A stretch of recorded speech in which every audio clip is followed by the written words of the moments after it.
Jadi, lakukan ini untuk cegah kanker serviks. Pertama, vaksinasi HPV. Kedua, pemeriksaan ginekologi rutin ke dokter kandungan seperti IVA atau pap smear. Dan ketiga, jangan lupa cerdik. Cek kesehatan berkala, enyahkan asap rokok, rajin berolahraga, diet seimbang, istirahat cukup, dan kelola stres.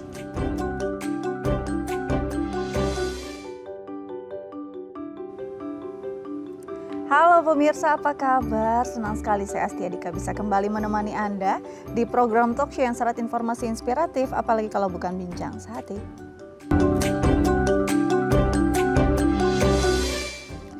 Pemirsa, bincang sehati, kanker serviks ini jadi momok menakutkan untuk perempuan ya, karena kadang-kadang tidak terdeteksi saat ketahuan sudah stadium lanjut dan akibatnya juga bisa fatal kalau tidak dengan terapi yang tepat. Salah satunya adalah radioterapi. Nah, ini kita akan bahas hari ini tentang penanganan kanker serviks dengan radioterapi. Tentunya tidak mungkin sendirian, sudah hadir di studio bersama saya ada Dr. Anggara Mahardika SPOG, spesialis obstetri dan ginekologi dari Rumah Sakit Ananda Bekasi. Selamat pagi, Dok. Selamat pagi. Oke, dan hari ini spesial juga ditemani oleh rekan sejawatnya ya. Betul. Yang akan kita bahas tentang radioterapinya ada Dr. Andre Prawira Putra, SPONgrad, MPH, spesialis onkologi radiasi dari Seci Hospital. Halo Dok, apa kabar? Selamat pagi, baik.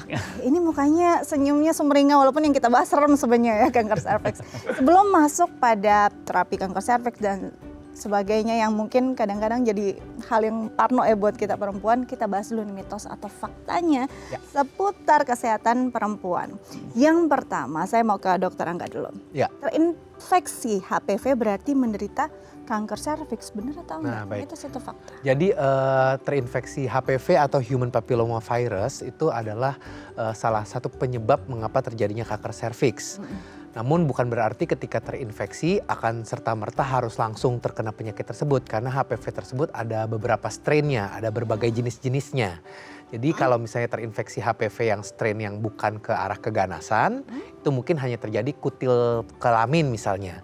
Jadi itu belum tentu suatu kanker serviks bila terinfeksi HPV. Jadi untuk menjawab pernyataan tersebut adalah mitos. Jadi nggak melulu ya. Betul. Tapi bukan berarti bisa abai juga. Betul. Karena nggak tahu dapat yang mana nih. Betul. Gitu ya. Oke, selanjutnya. Mitos atau fakta, Dok? Kalau hanya terjadi pada wanita yang aktif secara seksual, jadi kanker serviks ini cuma terjadi pada wanita yang aktif secara seksual. Yang enggak, ya nggak mungkin. Oke, mitos atau fakta ya? Yes. Hanya terjadi pada yang aktif secara seksual. Berarti kalau yang hanya satu pasangan bukan berarti dia jadi tidak menjadi resiko gitu ya. Oke, kita tadi sudah tahu bahwa penyebabnya adalah virus HPV yang notabene itu dibawa oleh pasangannya. Kalau misalnya perempuan tersebut tidak aktif tapi pasangannya yang aktif, misalnya yang gonta-ganti yang sebelahnya misalnya, itu bisa jadi ada resiko juga di situ. Jadi kalau menjawab pertanyaan tersebut, menjawab pernyataan tersebut, jawabannya adalah mitos lagi. Mitos. Tidak jadi belum tentu itu. ya. Betul. Karena kan ini kalau berhubungan seksual nggak sendirian. Betul. Ya. Ada pasangannya juga. Kita nggak tahu keaktifannya pasangan tersebut. Oke, selanjutnya. Tidak perlu pap smear jika sudah vaksin HPV. Mitos atau fakta nih, Dok? Mitos atau fakta, tidak perlu pap smear. Makanya pap smear ini kan sebetulnya untuk apa sih? Kita untuk deteksi dini begitu ya. Kalau sudah vaksin apakah pasti tidak akan terkena? Nah itu juga belum tentu juga.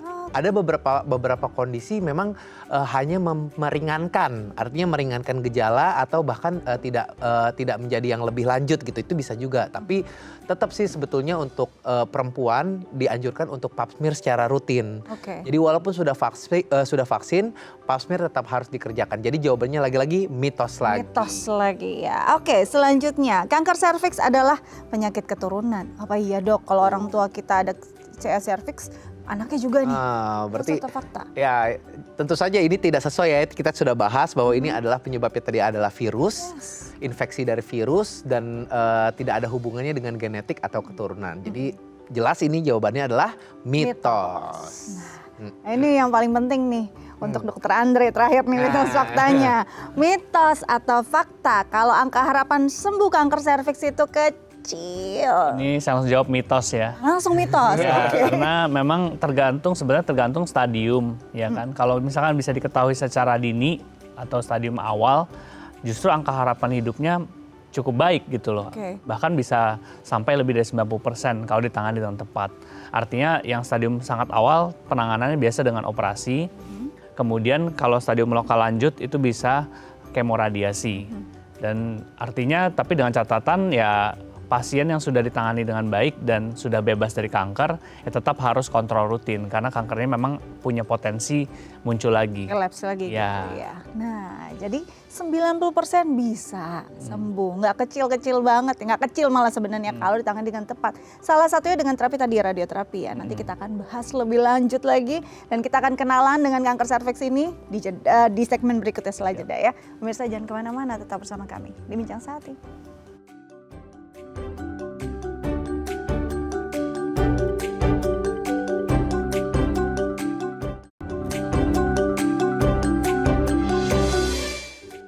Baik pemirsa, kembali lagi bersama kami di Bincang Sehati. Kita akan bahas topik utama kita tentang terapi kanker serviks dengan radioterapi. Nah, untuk pemirsa di rumah yang mungkin punya pertanyaan terkait tema kita hari ini boleh menelpon kami di 0212903244 atau DM ke Instagram kami di @bincangsehati.itv.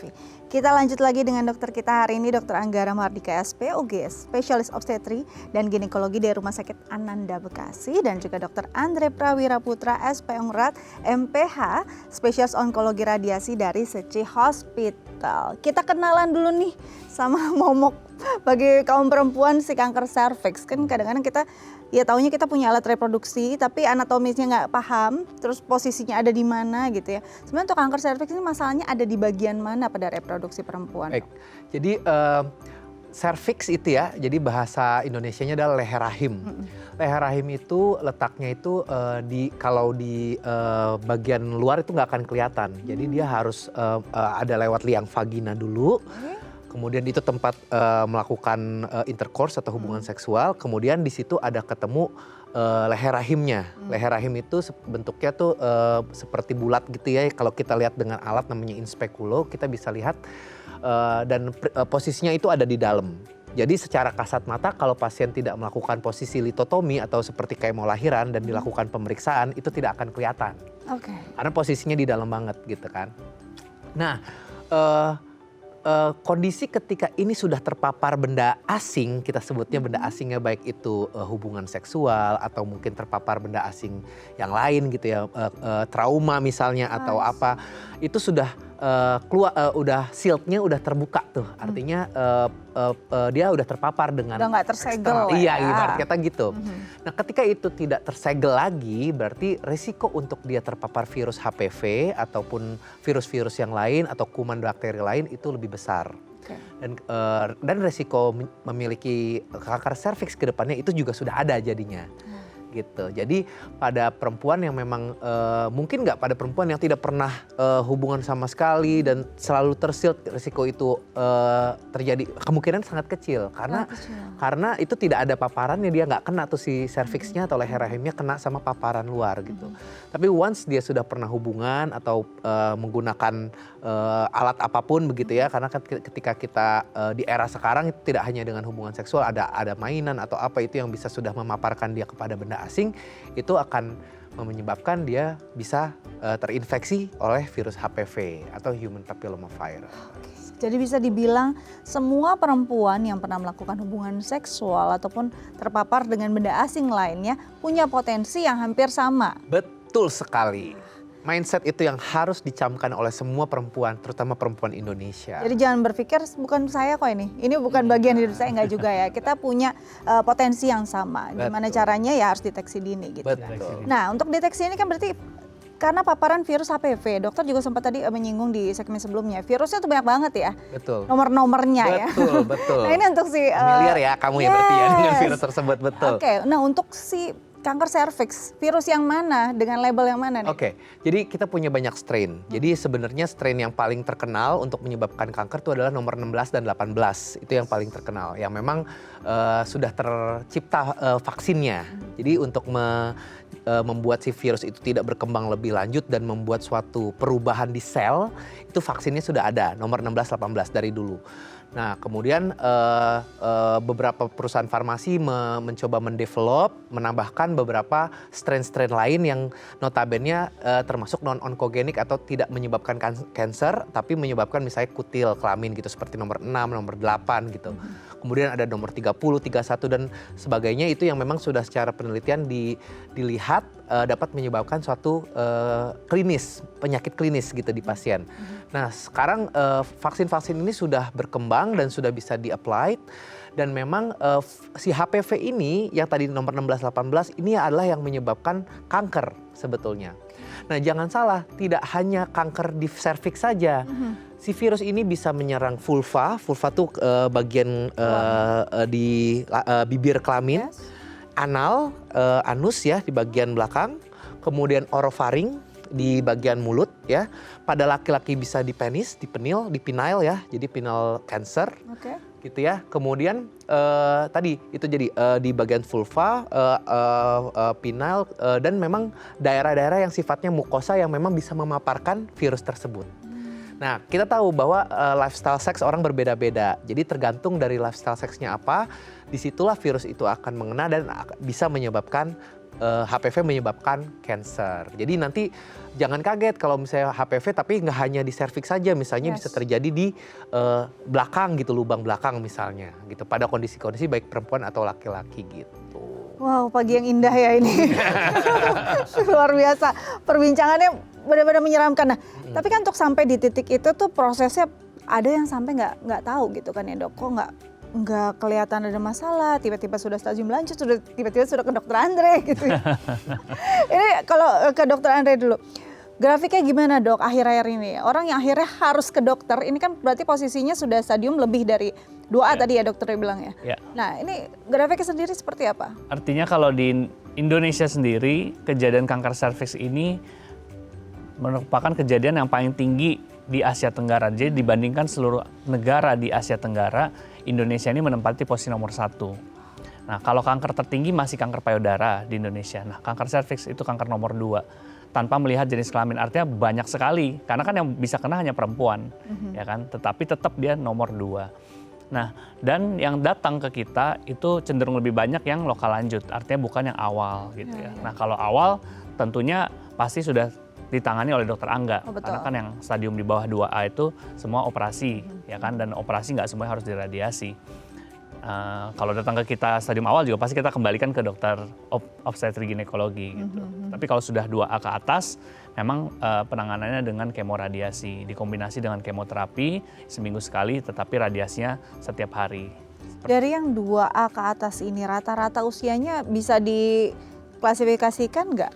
Memang sulit karena memang beragam ya, bisa yang masih usia produktif, masih muda, bisa yang sudah parubaya, bahkan bisa yang sudah lansia. Tapi rata-rata memang usia produktif sampai ke parubaya sih yang memang terkena. Walaupun tidak mengecualikan pasien yang masih umurnya sangat muda ya, bahkan belum nyampe 20 tahun ada itu. Karena sekarang makin dini juga ya, awal terpapar dengan hubungan seksualnya juga makin dini kan. Betul, dan tadi yang disampaikan dokter Anggara ya nggak sepenuhnya semuanya dari seksual kan. Yang penting dia punya akses masuk si virus. Entah ada trauma atau apa. Betul. Nah, ini menyeramkan memang kalau sudah ke dokter Andre ya. Kalau bisa ketemunya di lobi rumah sakit ya dokter. Berarti kan istilahnya pagar utamanya di awal itu diri sendiri untuk tahu apa yang berbeda dari tubuh saya, apa yang saya rasakan tidak nyaman. Tapi untuk kanker serviks yang khas ketidaknyamanan dari pasien tersebut apa yang bisa menjadi diidentifikasi bahwa kayaknya something deh. Oke. Jadi kalau ini kanker serviks tadi kan kita sudah pahami betul bahwa tidak ucluk-ucluk dia tiba-tiba langsung menjadi kanker begitu ya. Dia punya proses kan. Dari dia terpapar kemudian berproses, ada namanya kondisi namanya lesi prakanker. Jadi sebelum menjadi kanker. Nah, disinilah paling baik untuk ketemu tuh kalau bisa ditemukan di saat kondisi masih fase lesi prakanker. Gimana kondisinya? Nggak ada apa-apa. Perempuan itu akan seperti biasa tanpa gejala, tanpa ada perasaan yang berbeda. Dan itu bisa ketemu. Caranya gimana? Dengan melakukan deteksi dini lesi prakanker. Bisa dengan pap smear atau di puskesmas misalnya dengan IVA misalnya. Nah, kapan dilakukan? Setahun sekali saja misalnya.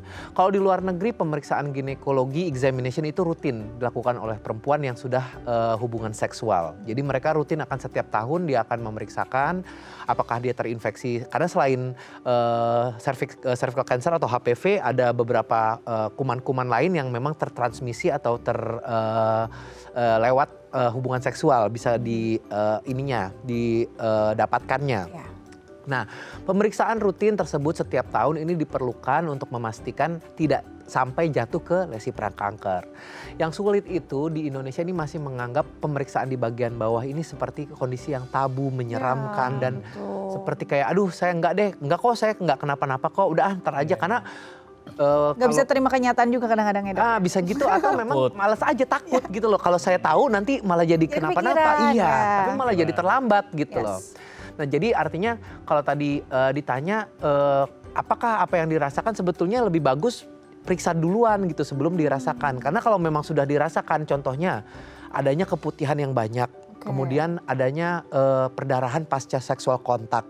Nah, itu berarti itu khas kali itu adalah adanya masalah tuh di leher rahim.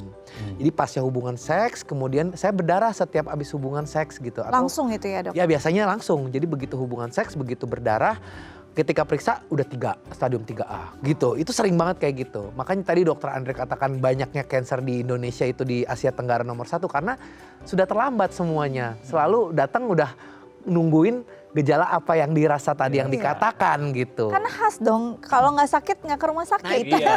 Karena namanya rumah sakit sih. Itulah kenapa kita punya bincang sehati ini untuk mencerdaskan bangsa Indonesia. Iya, deteksi dini dulu deh ya untuk preventif. Berarti sebenarnya tanpa ada gejala, ya kita sudah punya kesadaran. Dimulai dari mungkin setelah melakukan hubungan seksual pertama kita sudah sadar bahwa kita perlu memeriksakan diri gitu ya. Bahkan tadi bisa juga paparannya tanpa perlu ada hubungan seksual bisa terpapar dengan hal yang lain.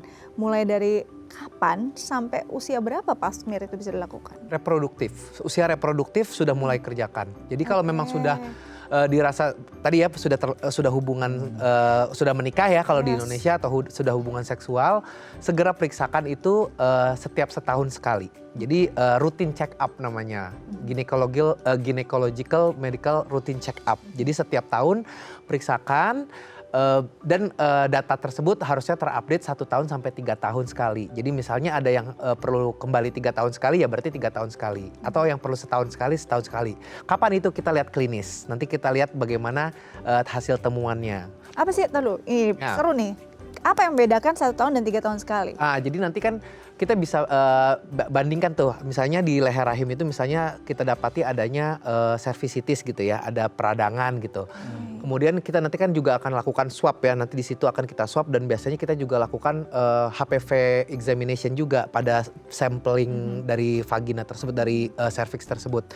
Bagaimana HPV levelnya, karena kita bisa tentukan apakah pasien ini terdeteksi adanya infeksi HPV atau tidak. Kalau itu semua aman, mungkin bisa dilakukan 3 tahun lagi untuk lakukan tersebut. Tapi kalau ada masalah tadi ada leher rahim yang terinfeksi, HPV-nya ada positif misalnya, beberapa strain misalnya. Itu setahun sekali kita harus check up, jangan sampai kita telat gitu nanti tidak bisa dideteksi, kita ambil namanya, kalau karena treatmentnya nanti harus diambil itu leher rahimnya. Kalau awal-awal baru lesi prakanker kita sebutnya konisasi, jadi leher rahimnya aja yang kita ambil gitu kan sebelum dia lebih jauh, kemudian check up lagi nanti setiap tahun gitu. Kira-kira begitu. Jadi prinsipnya adalah karena tadi posisinya di dalam banget, nggak bisa kasat mata. Kalau tangan ini kan kelihatan nih, ada masalah, ada panuk, kulit itu kelihatan. Tapi kalau leher rahim itu nggak bisa kelihatan. Itu dia, karena dia harus benar-benar dilakukan pemeriksaan, dilakukan posisi litotomi tadi ya seperti melahirkan. Nah, dan perempuan Indonesia biasanya untuk mau kayak gitu aja buka celana kemudian dilakukan pemeriksaan itu mikir berjuta-juta kali. Aduh, males banget saya harus begini gitu. Tanda kutip, belum lagi nanti kalau dokternya laki-laki misalnya atau misalnya apa, banyak gitu, pertimbangannya banyak sekali. Padahal ini sangat disarankan dan sangat direkomendasikan. Karena ini juga harus ada support system dari pasangan juga ya. Betul. Karena nggak bisa sendirian memutuskan kalau sudah menikah begitu kan. Betul. Oke, nah ini yang menarik, kalau tadi dokter bilang di masa produktif, masih reproduktif, memang pap smear sangat dianjurkan. kalau udah menopause gimana dok? Kadang orang yang bilang udah menopause kok, saya pasti nggak ada masalah. Wih, Perlu nggak? Saya dokter Andre semua itu justru Nah yang itu post makanya saya menopause. tanya, jangan-jangan yang datang udah lansia, terus tiba-tiba baru. Gimana sebenarnya? Jadi kalau sudah menopause itu bukan berarti tidak ada risiko untuk terjadinya kanker serviks ya. Apalagi dia tidak punya histori atau tidak punya riwayat pemeriksaan pap smear atau deteksi dini sebelumnya. Oke. Keseringan justru datang ke kita, ini baru saja saya juga dapat pasiennya, datang ke kita dengan namanya postmenopausal bleeding. Jadi kalau menopause itu kan harusnya sudah tidak Ya, perdarahan ya. betul.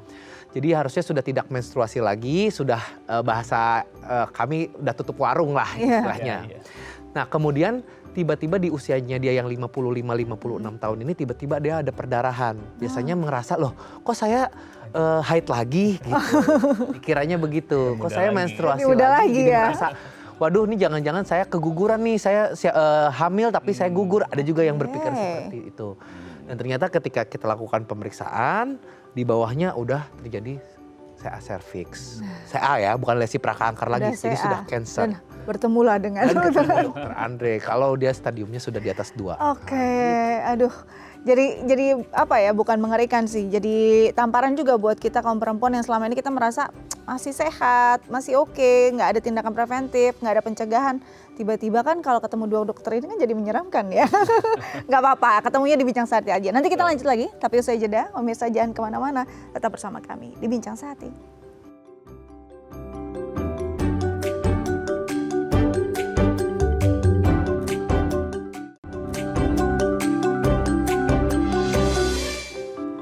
Ya pemirsa, kembali lagi bersama kami di Bincang Sehati. Kita akan bahas lagi topik utama kita tentang kanker serviks dan terapinya dengan radioterapi.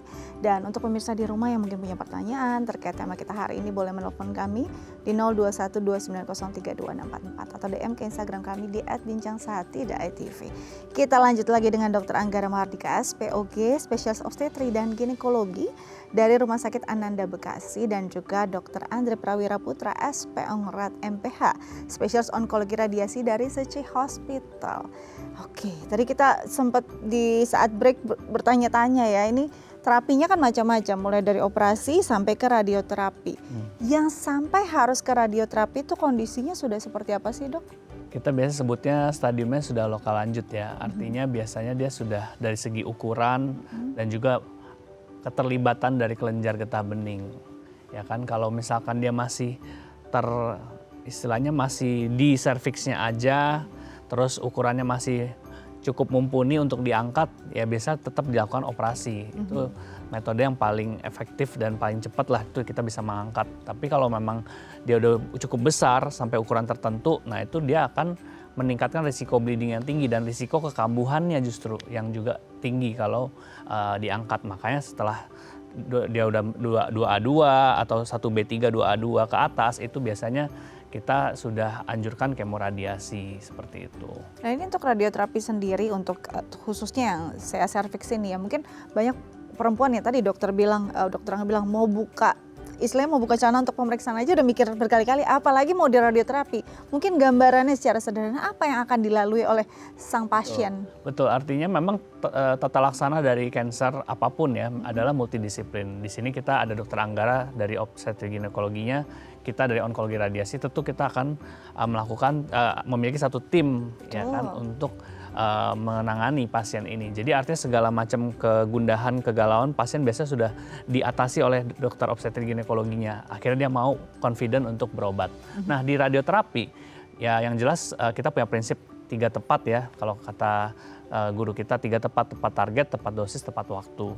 Artinya pasien biasa akan kita lakukan simulasi dulu ya kan. Tentu kita pastikan semua data-data, kita tanya jawab dulu, habis kita periksa. Ya tetap kita periksa juga di onkologi radiasi karena kan kita mau tahu dalamnya seluas apa dan bawahnya dia kan kalau 3 itu udah sampai ke dindingnya, dinding vaginanya tuh. Nah itu seberapa bawah tuh dia udah merambat. Nah itu kita juga perlu tahu karena itu akan memastikan luas lapangan radiasinya. Nah, dan lapangan radiasi ini pasti akan melibatkan rahimnya juga dan kelenjar-kelenjar yang akan terkena radiasi seperti itu. Jadi biasanya akan dilakukan radiasi 25 kali Senin sampai Jumat. Setelah disimulasi ya kan kira-kira dalam waktu 2 sampai 5 hari pasti akan dipanggil lagi untuk dilakukan radiasi pertama. Senin sampai Jumat ya lebih kurang 5 minggu dan pasien tidak akan merasakan apa-apa. Awalnya dia hanya berbaring di meja radiasi, setelah itu ya 15 sampai 20 menit selesai seperti itu. Nah, nanti setelah berapa belas kali mungkin ada efek ya yang dirasakan, apakah itu mules atau diare ya kan, dan lain-lain lah itu. Saat ada symptoms itu yang efek sampingnya, apakah radiasi masih bisa dilakukan Bisa. atau stop dulu? Sebaiknya tetap dilakukan, dan biasanya kita anjurkan pasien kontrol ke kita 5 hari sekali. Artinya tiap per 5 kali sinar kontrol, atau bahkan sebelum 5 kali kalau memang ada keluhan kontrol. Jadi kita akan memberikan obat untuk mengobati atau mengatasi efek samping dari radiasi. Ada nggak orang yang tidak boleh dulu diradiasi dengan kategori tertentu? Ya memang pertimbangannya ya paling sering mungkin kalau memang dia belum, artinya kita sebisa mungkin kalau sudah tahu ini ada cancer, tentu kita harus treatment sesegera mungkin ya, Yes. karena kan cancer bermain dengan waktu. Tetapi ada pertimbangan-pertimbangan tertentu, misalkan dia sedang hamil seperti itu. Nah itu bisa menjadi pertimbangan kita harus ngapain dulu nih gitu kan, apakah terkadang tergantung trimester berapa dia hamil seperti itu, karena kalau misalkan masih awal sekali ya kan, apakah ini akan determinasi secara medis ya kan dengan teman-teman di obstetrik ginekologi atau bagaimana, karena ini akan kembali lagi keputusan ke pasien. Dan tentu kami dari pihak medis ya sebagai tim gitu kan, tim multidisiplin, kita akan mendiskusikan bersama-sama ya dok ya, artinya kita diskusikan dengan pasien, kita libatkan pasien, suaminya, bahkan keluarga besarnya ya, orang tuanya. Itu kira-kira keputusan apa yang sebaiknya diambil. Kalau trimesternya sudah 2, trimester 3 ya kan, kalau trimester 2 ke belakang apakah mau dilahirkan secara awal ya, secara dini, itu juga bisa menjadi salah satu pertimbangan gitu. Ini mumpung sudah disinggung juga untuk ibu hamil yang ternyata punya kanker serviks. Betul. Ini bisa ketahuannya karena ada hal-hal yang gangguan, misalkan kalau masa kehamilan pasti ada aja ya kondisi yang tidak nyaman. Apakah akan lebih berat dialami oleh pasien yang punya kanker serviks dalam posisi hamil? Baik, jadi biasanya ini kasus ini pernah terjadi ya, dan beberapa kali terjadi. Pasien itu merasanya saya ada perdarahan nih, saya takut ancaman keguguran. Tuh, gitu. karena langsung mikir ke sana. Nah, karena jadi dia hamil, ancaman keguguran. Nah, kita sebagai obgyn gitu ya, sebagai obstetrik ginekolog, kita akan lakukan namanya inspekulo, pemeriksaan inspekulo. Jadi yang tadi saya katakan, pasien berbaring seperti posisi mau melahirkan, kita masukkan alat. Nah, ketika kita lihat masukkan alat, ketahuan di situ ada lesi, ada perubahan di leher rahimnya, di serviksnya. Biasanya yang kita lakukan langsung kita ambil sampling, kita ambil biopsi begitu ya, dan kemudian hasilnya baru kita lihat patologi anatomi, dan ternyata mungkin bisa jadi itu adalah suatu kanker gitu. Nah itu biasanya ketemunya gitu tuh. Tadi kalau ditanya pada kondisi apa tuh bisa ketemu, biasanya kondisinya kayak gitu. Jadi memang jadi kondisi tersebut itu akan sangat dilematis. Nah kita kalau memang dia ternyata hamil dan harus dengan kanker serviksnya, mana yang mau diduluin gitu. Tadi dokter Andre katakan, ini kalau trimesternya masih awal, masih lebih ada chance untuk kita selamatkan lebih baik ibunya dulu, karena secara medis itu ibunya sudah tidak layak untuk sebenarnya untuk melanjutkan kehamilan. Ingat, ada beberapa kondisi-kondisi tertentu di mana kehamilan sudah tidak boleh dilanjutkan karena membahayakan sang ibu. Apalagi ini sudah anak kedua atau anak ketiga, jadi sudah pernah ada anak hidup.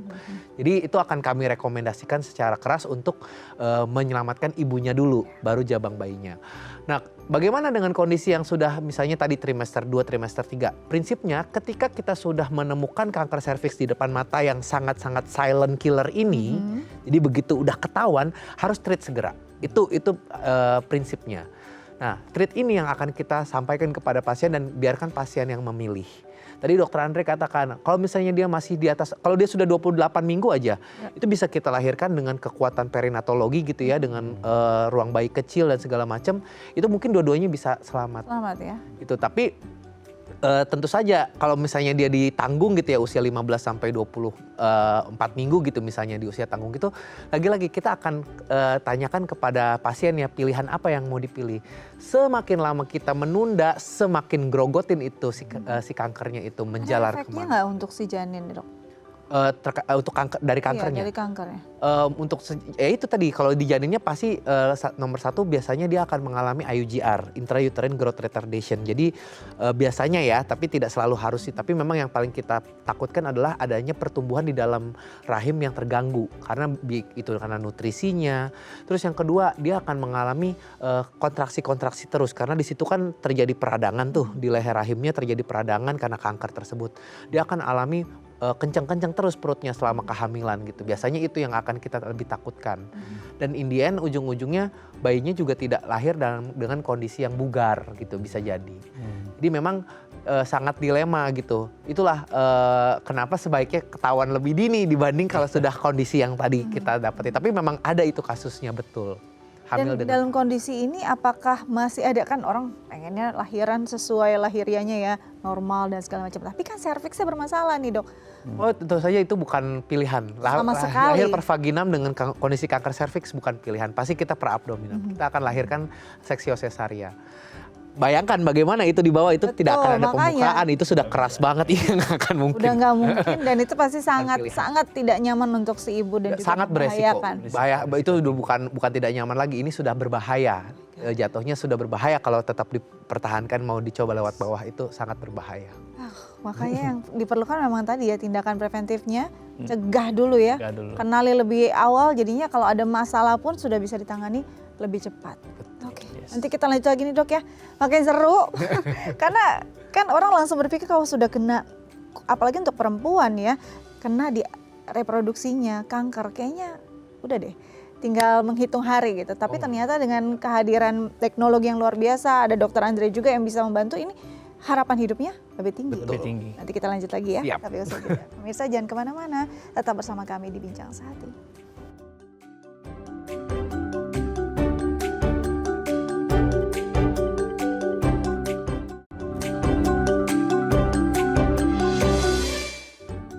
Baik pemirsa, kembali lagi bersama kami di Bincang Sehati, masih membahas tentang kanker serviks yang terapinya harus cepat dan tepat dan salah satunya dengan radioterapi. Untuk pemirsa di rumah yang mungkin punya pertanyaan terkait tema kita hari ini, boleh menelpon kami di 0212903244 atau DM ke Instagram kami di @bincangsehati.itv.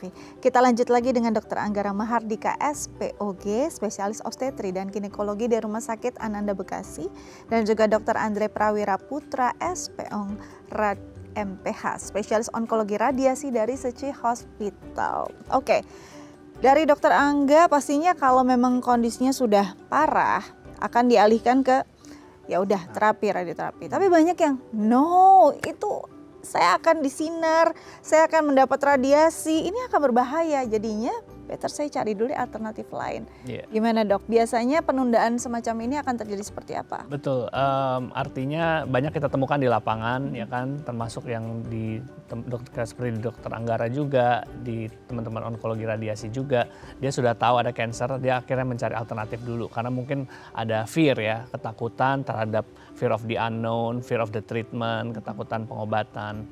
Karena memang biasanya regimen yang kita berikan adalah radioterapi dikombinasi dengan kemo seminggu sekali. Terkadang misalkan dia takut dengan sinar, dia takut dengan kemonya, atau nanti harus sinar dalam juga. Setelah 25 kali itu kita ada namanya brachytherapy, itu sinar dalam 3 kali, nah itu juga sekitar 1-2 minggu.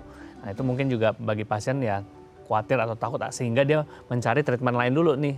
Akhirnya balik setelah berapa bulan kemudian ketika atau setahun kemudian setelah kankernya malah makin gede, makin luas atau malah efek sampingnya udah banyak gitu. Jadi malah baru mau percaya ke medis lagi. Seperti itu biasanya ya tentu outcome-nya akan lebih jelek karena kemoradiasi ini saat dilakukan dengan stadium yang lebih awal, outcome-nya juga lebih baik. Artinya survival si pasien juga lebih baik.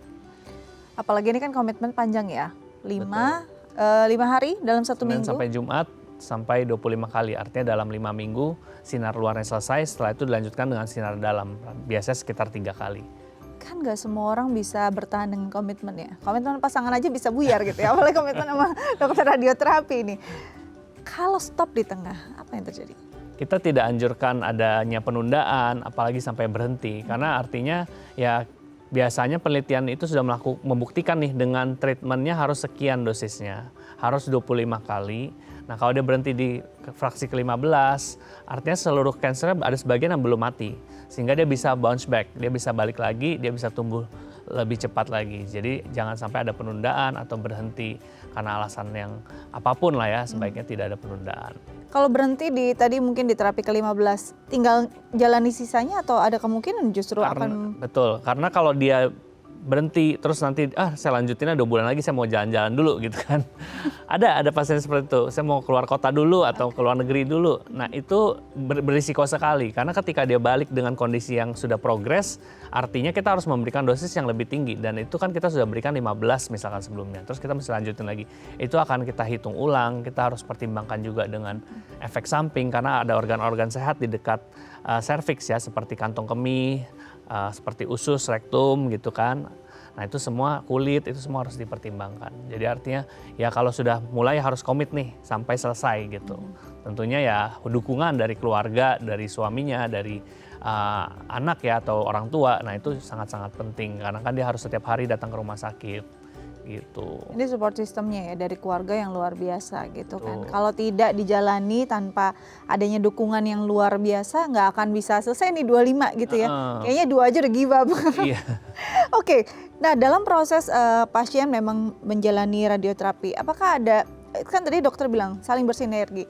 Pengobatan lain yang memang harus apakah masih tetap harus minum obat atau ada yang harus dijaga dalam prosesnya? Kalau dari segi kandungan kebidanan ya, jadi berita baiknya dulu nih yang Dokter Andre katakan, komitmen tersebut ingat usaha tidak akan mengkhianati hasil. Jadi berita baiknya ketika dia komitmen selalu balik ke kami itu dengan kondisi sudah complete respon bisa jadi. Jadi ada namanya complete respon, partial respon, nanti mungkin Dokter Andre akan bahas lebih lanjut terkait itu.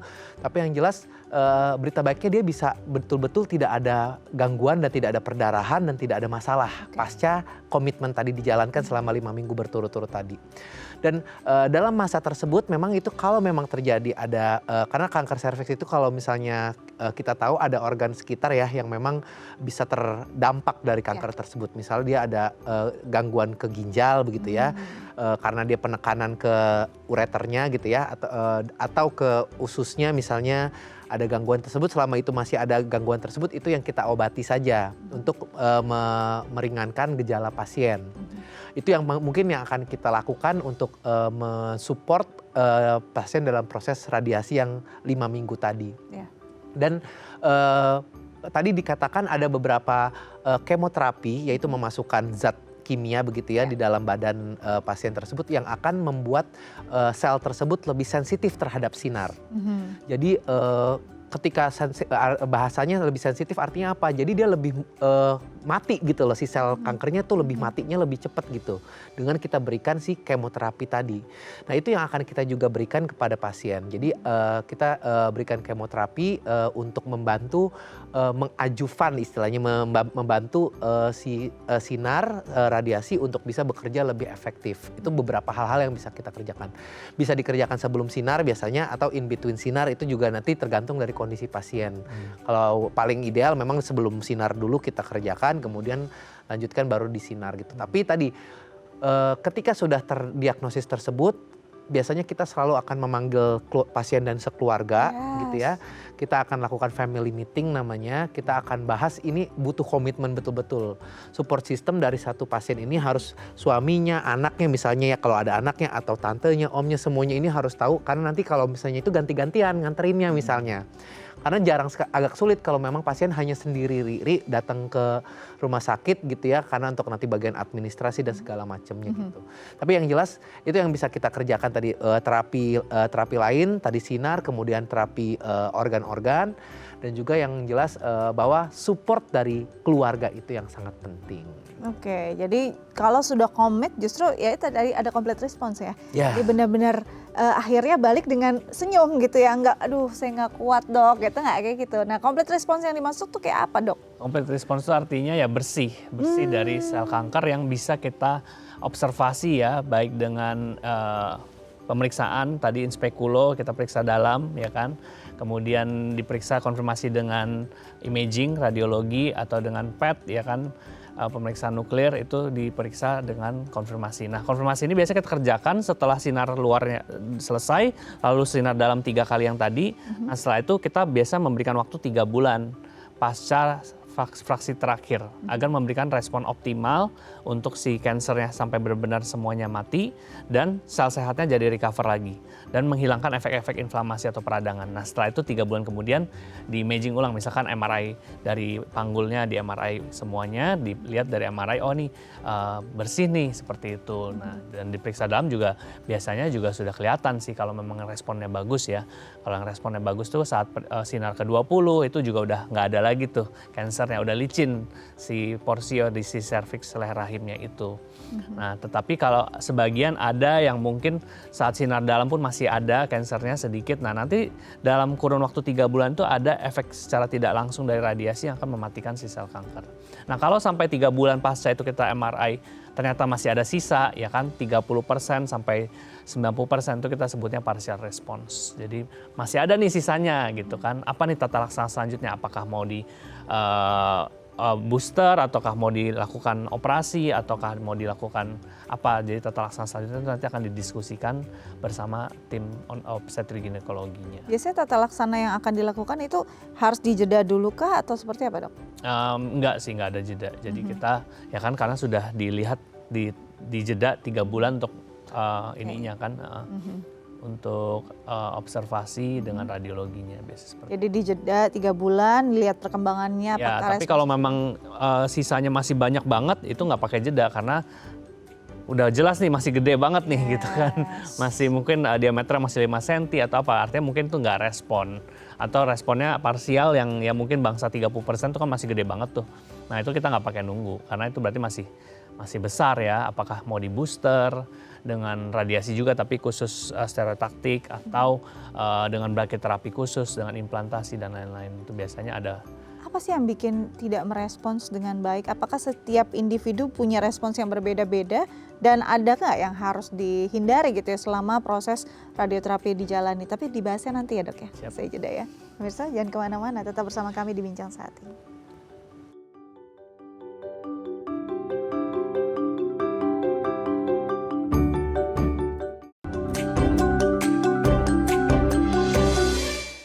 Baik pemirsa, kembali lagi bersama kami di Bincang Saat ini, masih membahas tentang kanker serviks yang diterapi dengan tepat dengan radioterapi dan masih bersama dengan Dr. Anggara Mahardika SPOG, spesialis obstetri dan ginekologi dari Rumah Sakit Ananda Bekasi, dan juga Dr. Andre Prawira Putra SP Ungurat MPH spesialis onkologi radiasi dari Seci Hospital. Tadi terputus pada kenapa bisa ada individu yang tidak merespons dengan baik dengan terapinya. Apa yang terjadi, Dok? Apakah memang setiap individu bisa beda-beda responsnya? Betul, artinya kembali ke stadiumnya juga. Stadium semakin lanjut, misalnya stadium 4A atau bahkan 4B, dengan 4B kan sudah mentok ya. Biasa ada penyebaran di luar daripada sistem reproduksi. Nah, kalau penyebarannya masih sedikit, itu kita masih bisa lakukan kemoradiasi, tentu dengan pertimbangan terapi sistemik. Yang jelas adalah kalau memang dia semakin lanjut, maka angka harapan hidup semakin kecil dan angka kemungkinan complete responsnya juga semakin rendah. Karena mungkin kansernya juga semakin agresif dan ada bagian-bagian kanser yang secara anatomis sulit merespon dari radiasinya. Nah, kedua adalah dari jenis dari kanser tersebut ya. Rata-rata memang jenis dari patologinya adalah jenis karsinoma sel squamosa yang paling merespon. Tapi ada jenis-jenis lain yang lebih jarang atau lebih langka yang mungkin respons terhadap radiasinya juga tidak sebaik itu. Jadi ada beberapa faktor yang bisa menentukan. Tapi secara garis besar ya pasien biasanya kalau misalkan stadium masih lebih awal dan lakukan dengan telaten, dengan disiplin, kemoradiasi 25 kali dengan sinar dalam, itu akan responnya baik.